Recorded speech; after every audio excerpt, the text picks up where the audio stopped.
another real verse rep. This one kind of out of my usual with a Jordan, but what I have for you today I think is going to be pretty impressive. The Obsidian Air Jordan 1. So I actually got 2 pairs on the release day here in the States. I don't remember exactly. It was sometime in 2019, but I got rid of one of them, and then I held on to the other, and I totally forgot about them. And then I checked the resale prices, and they're doing actually surprisingly well. Actually, it's not too surprising because it's a Jordan 1, but there was not too much hype around them when they first released. So I went ahead and scooped up a second pair for this review. This is another shoe from All Kicks in the GT crew. So this one here is actually the replica. I'm not going to ask you which one's real, which one's the rep, because it's pretty obvious. I just told you I'd had this one for a while. This one's been worn. So let's look at the outside of the shoe here, give you an overall view. Notice the quality, shape, and overall appearance.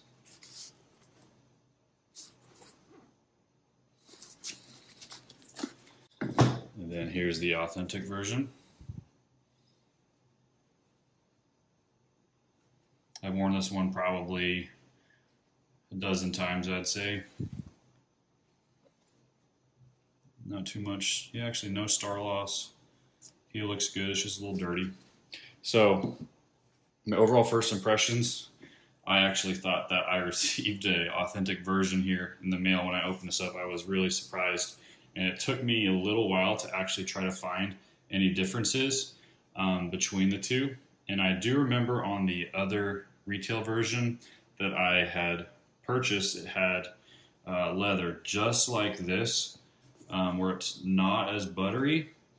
But I decided to hold on to the version that I actually got, the second one, that was buttery. So the quality control on the retail versions for the Obsidians, you're going to find a lot of different leather quality here with that sail leather. I just decided that I liked this one more, so I kept it.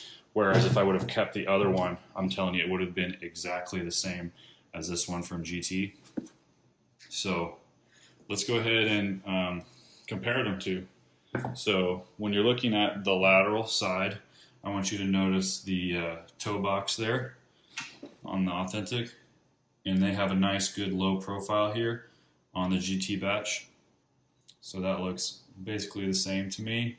It could be just a tiny bit smaller, but I think it's overall great there. The corner here might dip down just a little bit lower than the authentic version there. But stitching and the actual quality that they use of the leather, it's on point with the authentic version. Let's look at the placement of the swoosh there. Look how it's lined up pretty close there. And it's about the same spot here on the replica. The tip of the swoosh is pointing towards that end hole there. So pretty good placement there. Wings logo. Here we go with the authentic. Mine's a little more buttery up here at the top, so keep that in mind too. The embossing, can't really tell here, but the ink did not really match up with the embossing exactly correct, or it wasn't a perfect fit there on the authentic. When you look here at the GT batch, they actually did a better job with the placement, and the depth of it's about the same.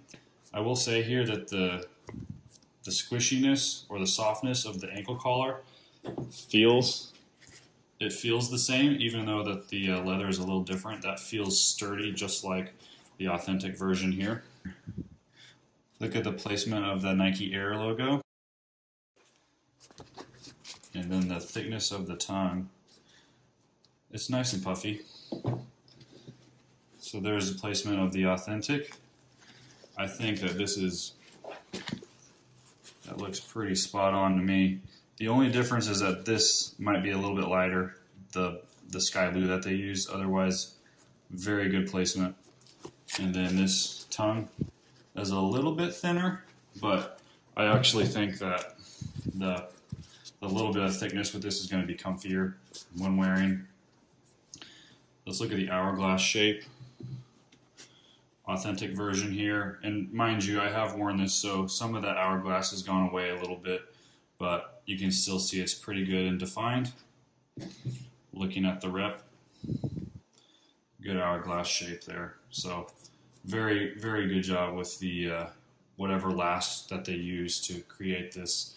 The stitching here on the retail version, it's kind of wonky. It might be wonkier on the other shoe. So that looks kind of wonky to me. This is the retail.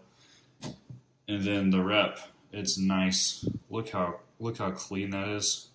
So you're never going to get called out for stitching on this one because this is better than the authentic version.